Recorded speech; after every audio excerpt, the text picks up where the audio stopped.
joined today by Swindon Town legend Don Rogers on Your Sport Swindon. We're going to be discussing the transfer window which closed yesterday. We'll start with Swindon Town, Don. What do you think of the business Swindon Town have done in this window? Because one has left, but 9 have come in. Overall, are you pleased with the business that Lee Power has done? Yeah, I think it's important that we got a lot of players in, that's for sure, because we were short of players. And the ones he brought in, 2 or 3 or maybe even 4, I think, look very good players. You know, the lad from Liverpool looks very good. Daty we know is good, and the 2 front men look as if they do a good job as well.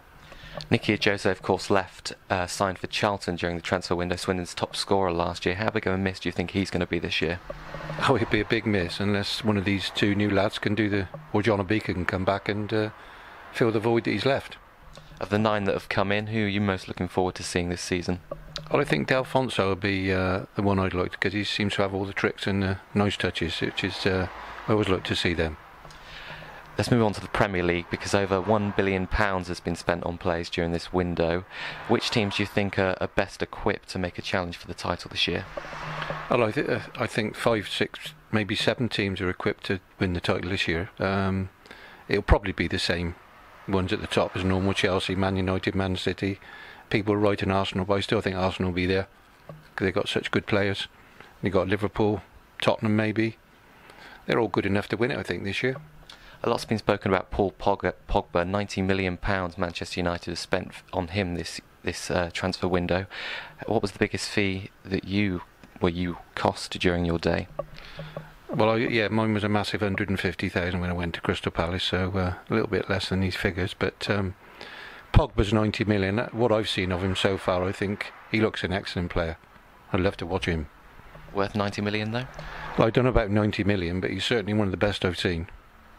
And in terms of the teams that may struggle this year, West Brom have been spoken about being potential strugglers this year. Any other teams, maybe West Brom, you think may struggle? West Brom always seem to get mentioned in the relegation stakes, but they all seem to creep out of it. But I think they're always going to be the ones that come up are the ones that are going to struggle, I think. And maybe Watford and 1 or 2 others. £90 million for Paul Pogba. Do you think we're close to seeing £100 million being spent on a player anytime soon? No, I don't. I think he's probably, with Messi and Ronaldo, and then they're past their prime now, so there's nobody in the world that's worth that much money, and I think it'll be a long time before that happens. Do you think we're going to see any, a continual increase in prices for these players, or do you think perhaps it may steady down? A lot depends on Sky Sports, but I think it's definitely going to increase all the time, because all these clubs are frightened of the other clubs. So when one club spends 40,000, somebody goes out and spend 50. So, and that's what keeps happening in it, and it will keep going as long as people with money are invested in the clubs and coming into the clubs. And with all this money in the Premier League, it's surely going to be harder for teams in the Championship and League One, maybe Swindon Town, to try and make their way up into the Premier League and be able to compete. I don't think they've hardly got a chance nowadays to go into the Premier League and succeed. It's almost impossible with it, unless they get a really big investor in their club and they can manage to buy big when they go up. They're all going to struggle if they go up. One other thing I want to mention is the EFL Trophy, which began this week. We've seen record low attendances for many of the clubs involved. What do you make of that? Do you agree with the fact that Premier League and the 23 clubs should be allowed to take part in what is essentially a Football League competition?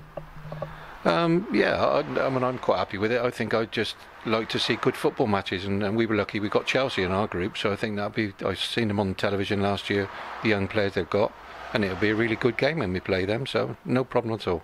Do you think more rules, though, should be brought in to make sure that British players are being played in these matches? Because we've seen several examples from under 23 clubs that have used foreign players, and 28-year-olds in fact that have been scoring. Do you think that there should be more rules to make sure that we're bringing on English or British players?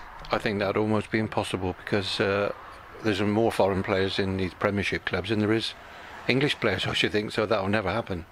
Can you understand the fans' frustration, though, from teams in the lower leagues? Do you feel that they're right to have concerns about possible B teams entering in the lower leagues? Well, yeah, they probably have, because it's sort of it's not good, I suppose, when you're playing an under 23 side, especially if you get beat by them, which is quite possible.